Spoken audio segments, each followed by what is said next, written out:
वही मेरा सवाल है कि कुरान शरीफ में जिक्र है कि बाज़ कौमों में अखलाकी बीमारियां पाई जाती थी और उनको अल्लाह ताला की तरफ से सख्त सजाएं मिली।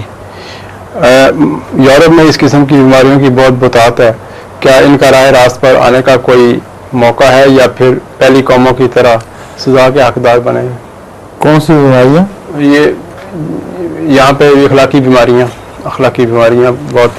उसके नतीजे में क्या पैदा हो रहा है अखलाकी बीमारियों के नतीजे में?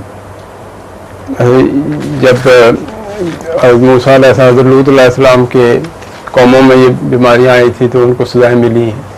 और ये बीमारियां यहाँ पे हैं, एड्स भी बहुत ज़्यादा है और किसी किसी की बीमारियाँ हैं।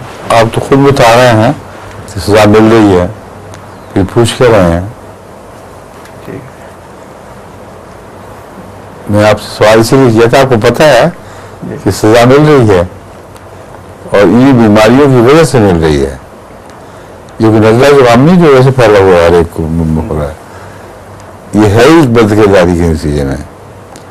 जो आदमी पाक होगा उसको बीमारी नहीं होगी, लेकिन आप दूसरी किसी बीमारी के मुताबिक ये नहीं कह सकते पाक हो तो बीमारी नहीं होगी।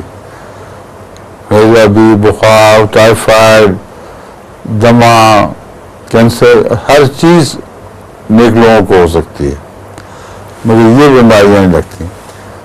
इनका लूती किरदार से, लूती तो नहीं कहना चाहिए बल्कि लूत की कौम के किरदार से एक ताल्लुक है। तो जैसे उस वक्त उनको सजा मिली थी और मिट कर दिए गए थे, ये सजा मिल रही है और दिन ब दिन बढ़ रही है और इसका कोई इलाज अभी तक इनके पास नहीं है।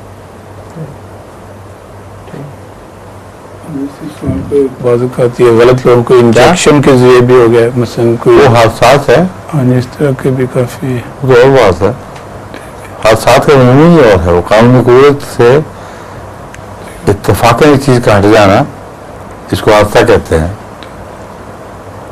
मोटर इसलिए नहीं बनाई कि खड़े में जा गिरे, मगर एक्सीडेंट हो गया था।